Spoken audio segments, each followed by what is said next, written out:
Well, Marie, this scary situation ended up right here at I-15 and Blue Diamond. Now, as you mentioned, that suspect is in custody. The victim and the suspect were transported to UMC, both with minor injuries.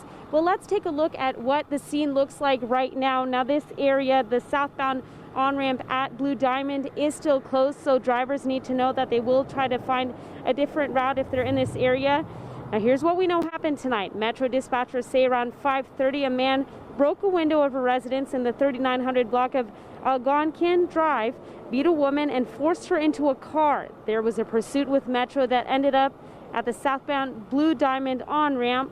Here's the question that we're trying to ask right now is, we don't have the identities of the suspect or the victim or what their relationship is, and we want to find those updates of how she's doing at this point, the victim, but we will provide these updates as we get more information from Metro. They're still on scene, as we mentioned. We don't have any idea of how long this on-ramp will be closed, but we'll make sure to stay on scene and provide those updates. Back to you. Well, it certainly came across as urgent, but reaction tonight is split, with some wondering, was it even warranted? It was a first of its kind for Southern Nevada, a public safety alert regarding free COVID testing delivered via a text alert. I think the more informed that we can be, the better. The push, issued by the Clark County Office of Emergency Management, encouraged people to take advantage of free testing offered at Texas Station, Sam Boyd Stadium, and Fiesta Henderson.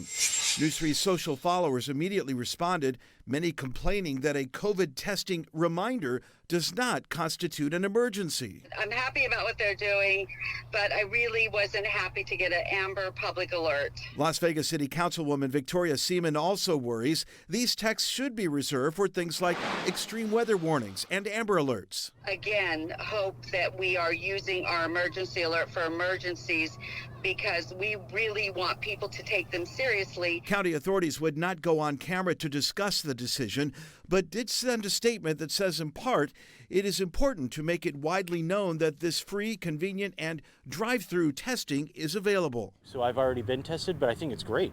Yeah. Another location to do it for free? Wonderful. County leaders did not indicate whether more reminders were in store. Reaction to this first alert, however, appears divided. That's exactly why we're here. Mountain View Park is a good example of what we're talking about. Let me show you. The park itself is open, but the playground is wrapped in caution tape. This is all to comply with the governor's directives to keep the playgrounds closed.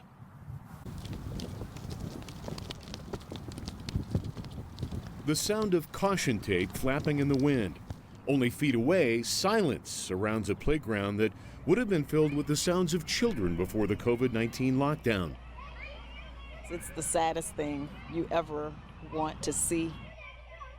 Tyrell Williams understands why. But I do believe that if with the proper protocols in place for making sure that the playground is clean, that it's sanitary, that it is a safe place for children to play. The city of Henderson tells News 3 in this statement its hands are as tight as the swings wrapped over the top of the swing set, saying in part the safety of its park patrons, especially children, is extremely important, and it's following the governor's directives to limit the use of playground equipment.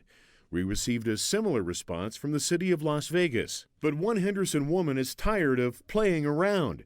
She started this petition drive on change.org asking Governor Sisolak to allow city governments to decide if their playgrounds can open.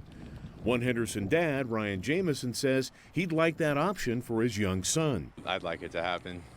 Yeah, just because, I mean, I've taken him to LOL before and they're open, so why aren't the playgrounds? I don't get it. Well, they're stuck inside all day and on their tablets and on the computer. They're not really getting out and exercising. The children, above all, are used to being outside, engaging each other, and this is a huge emotional effect on them. That's right, Marie. Good evening, Las Vegas. Good to see you. The meeting wrapped up behind me here at the Convention Center about 30 minutes or so ago. Here's your big takeaway today. The LVCVA says that this is going to open up transportation options in the Strip corridor. A little history for you. The monorail opened up back in 2004. It has faced financial difficulty, but it has been able to generate cash. But it could not survive COVID-19, which shut the system down on March 18th. Now, the attraction for the LVCVA here is the deal would get rid of the monorail's exclusivity agreement, which stopped other transportation options in the Strip corridor. Board Chair Larry Brown says the purchase will allow other technologies to come in and move people around the Strip.